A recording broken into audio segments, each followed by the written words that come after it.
So I'm going to give you these 4 tips that I followed to get an actual better job in 30 days.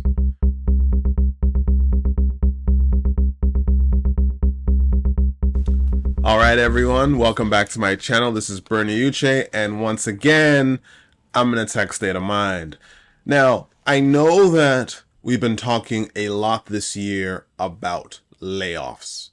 2 weeks ago, Microsoft laid off around 9,000 employees. That's 9,000 people, 9,000 human beings, and this affects more than 9,000 families. Now, I know some people think of this as just business as usual, and in many ways it is. In fact, it actually is just business. It's not personal for the business. For the people who've been laid off, it is incredibly personal. I say this because it's going to be 9,000 people who are doubting themselves. 9,000 people who are wondering what they did wrong and how this could happen to them. To some, this may be a relief, actually. Maybe you're getting out of a toxic work environment and you're getting a payoff to do so. But to most, it's the ultimate rejection. What I want to talk about in this video is how to go from rejection to redemption in 30 days, which is what I did after I got laid off from my job in 2022, 3 months after my son was born. Tip number 1, lean into your network, okay? Whether you're a new grad or experienced in your career, developing your network is absolutely crucial. Now, of course, you've all heard this before, right? Network. But sometimes the word networking itself has a bad connotation. Now, why is that? It's because so many only network because of what they can get, the value that they can extract from someone else. They don't often think about how mutually beneficial a relationship can be. You need to be as focused in what you can give as much as what you can receive. It's extremely important to do that. It's critical to ensure that throughout your career, you proactively network. Create a cohort of people who like you, who like your work, and are willing to speak positively on your behalf. This cohort of supporters cannot just include people in your current company. That's too restricting. And most people don't stay in one company for 30, 20 years anyway. That network needs to be big enough to include people from a diverse array of companies in your industry. Use LinkedIn. Talk to your friends about their careers. I have loads of personal friends in tech. Some of them by coincidence, some of them by intention. I've met some people at conferences, and I've met some people through my friends who said, hey, you're great at this. I want to connect you with this person. Or, hey, there's this person who really wants to understand X, and you're this person who knows that the best, so I want to connect you to. Or, hey, you mentioned this, and this person's a specialist in here. I want to put you two together. Things like that organically develop a network that you can pull from and you can lean into in your time of need. But remember, even in your time of need, you have to think about the value that you can provide to those folks as well, because you don't just want this to be one directional. After my layoff, I needed a couple of days, just to be by myself and clear my head. After 2 days of clearing my head, I reached out to 3 people. The first 2 were mentors. Mentorship is critical. My mentors are senior directors, VPs in their respective companies. I wanted people in positions that I aspired to get to at the time. These people provided me with absolutely wonderful advice. They gave me feedback. They're not just there to blow smoke up my you-know-what. They're there to give me constructive criticism. Maybe, hey, you could have handled this situation like this, or maybe you should have done this, and here's some ways that you can make yourself better.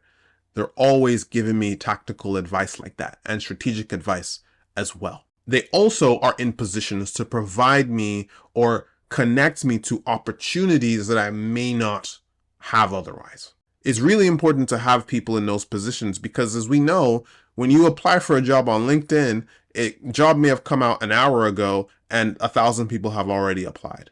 Having people in positions of influence who can also give you constructive criticism in your best interest can help you skip the line, but also give you the tips that you need to actually progress once you're in that interview stage. The third person I reached out to was a very good friend, someone who I actually helped coach and played a small role in the job that he now has. So I never expected that a couple years later, I would be laid off and reaching out to him and saying, hey, I saw a couple of roles at your company in this space that I know I'm great at. I wonder if you and I could talk about it and see how we can progress this. That is what happened. Now, I didn't end up moving to that company, but the fact that I could do that with a good friend of mine is exactly what I'm talking about. A mutually beneficial situation. He can come to me whenever he needs. I can come to him whenever I need. And there's an exchange of value there with no ulterior motives. So build a network that can allow you to receive mentorship, constructive criticism, and access to opportunities, which is exactly what I tapped into after I got laid off. That led to multiple really good opportunities and multiple good interviews. I made different decisions. However, they put me in a great position that gave me choice and gave me options. And that is absolutely critical. My second tip, and if I'm honest, should probably be the first tip, is talk about your feelings. This one is so important. I understand firsthand that this is a knock on your ego, that this is also a potentially traumatic event. Talk to someone. Try and open up. Don't do what I did, which is keep it bottled up inside for a few days and then you become irritable and maybe have an outburst. Please talk to somebody about what you're going through. My wife, my parents, and my mentors, my friends, they all provided me a safe space to talk about my experience. Now, early on, as I said, I was not very fun to be around at all. But once I was able to open up, once I was able to have these discussions, I felt like more of myself. In fact, I started to feel motivated.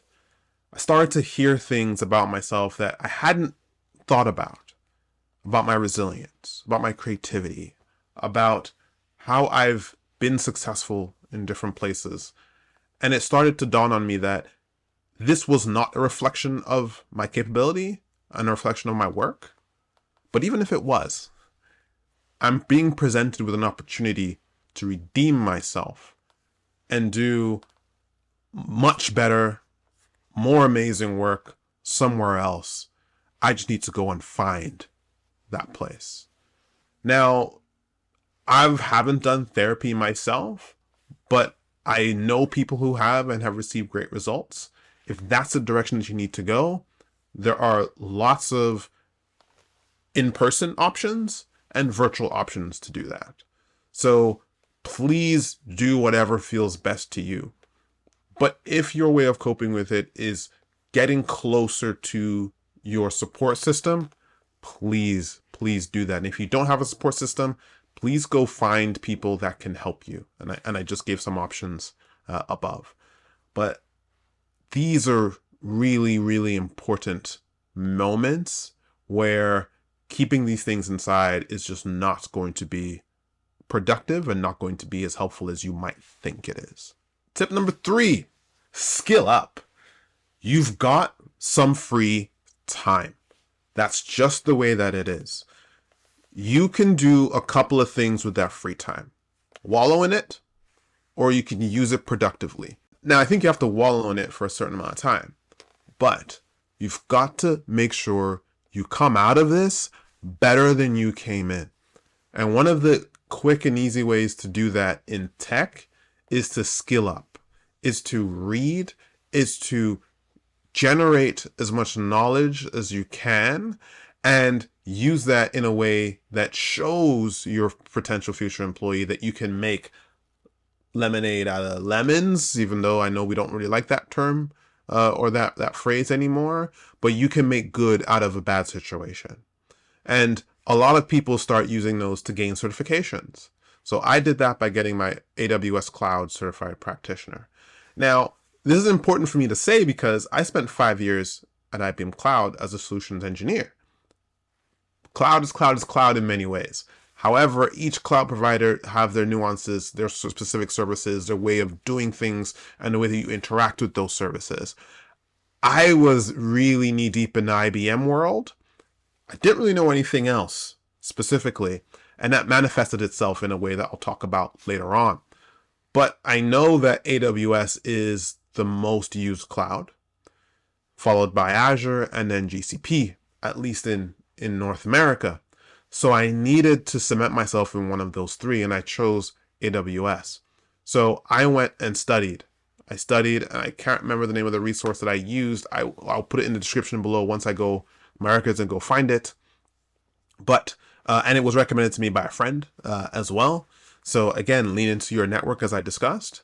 But this helped me come out stronger. And the job that I got after is a cloud transformation specialist, right? So this helped me lay the groundwork for this future role where I do work with clients who are on AWS and Azure.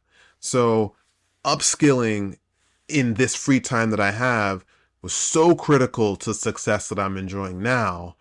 And it was also proof positive for me as I'm going through my interview process because I work at an AWS partner right now. I need to be able to speak that language. Whereas I had a great time at IBM, but IBM is not a partner for this company. And for most companies that I deal with, it's not a huge cloud partner. They're bigger in other places like AI, but not necessarily cloud. So I needed to expand my horizons. I needed to upskill. I needed to learn more. That's exactly what I did to great results. All right. My fourth tip is interview prep. Now, usually we spend a lot of time working on our resume and making that top notch so we can get past the first step, which is submitting your resume in your application. Absolutely great. Please do that.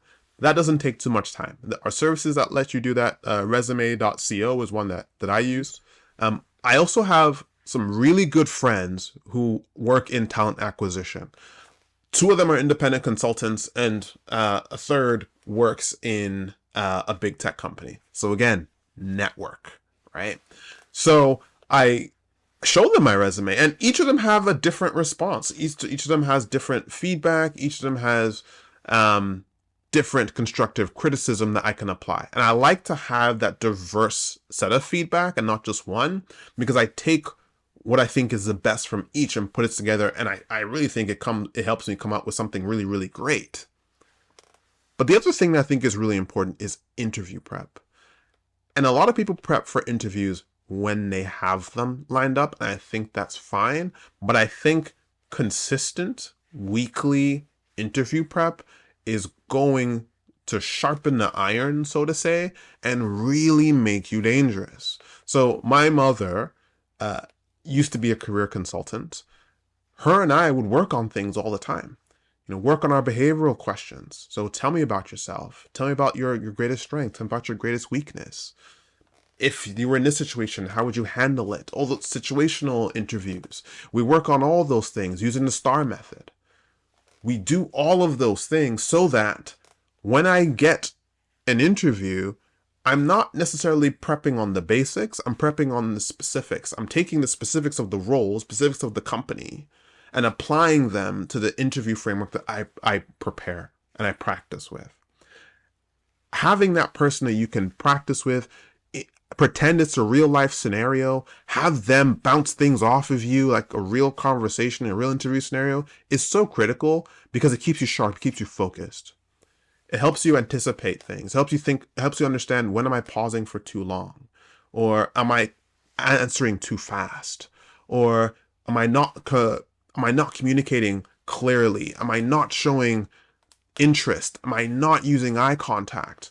all of these things you can only really get from working with someone, as opposed to maybe just doing it in the mirror or staring into your computer screen and doing it.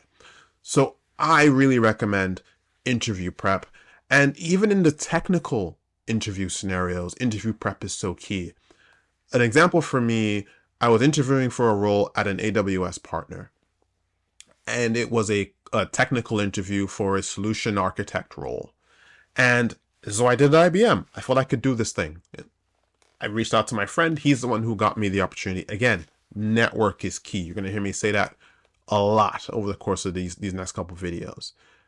What I didn't do was ask him to prep with me. And I wish that I did, or as someone who is in that position at an AWS partner, or even maybe AWS. I know a few people there, so I could have done that, to prep with me. Because again, going back to my certification, there's so many nuances and specifics about the AWS ecosystem that I really wish I got into, because the interview was packed with those things. And here I was thinking that my review documentation and the course I was taking would be enough to get me there, but I flopped in this interview. I absolutely flopped in an interview. And I really wish I had practiced with someone and prepped more thoroughly with someone who can give me some real good feedback and those nuances, like I said, and bounce those things off of me so that I could really apply myself better in that interview. Now, of course, I was down on myself for that. I should have performed better. Absolutely, I could have. But that was the reality of the situation. Luckily for me, there were more opportunities coming my way because I networked, because I worked on my resume, and I got it to a point that it got past all the ATS and I really looked like a top candidate. But also because I had a confidence now from talking to people who believed in me and gave me feedback that I could apply. And I wasn't just down on my luck. I was motivated and I was active. And I used all of these things to get the job that I have right now within 30 days. So those are my 4 tips. Let me know what you think about those tips. Let me know what you've used to get a new job. If you're struggling with a layoff, I totally understand. I have so much empathy for you because I went through that 3 months after my son was born. So I know this is a really hard moment, but you can get out of this. You can become better. Rise out of the ashes like a phoenix, so to say. Cliche, but hey, it works, right? If you've talked to people, if you use this time productively to upskill and prep for your interviews, and if you use your network or seek out a network. All of these things can really help you see results as fast as I did. So thanks again for watching this video.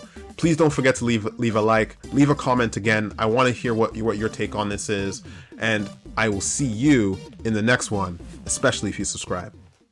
They wanna dunk on us in a pair of Nikes, take our microphones and make us disappear. But you can never mess with our careers, cause we bring y'all the records of the year. And since we will always be here, we need to make y'all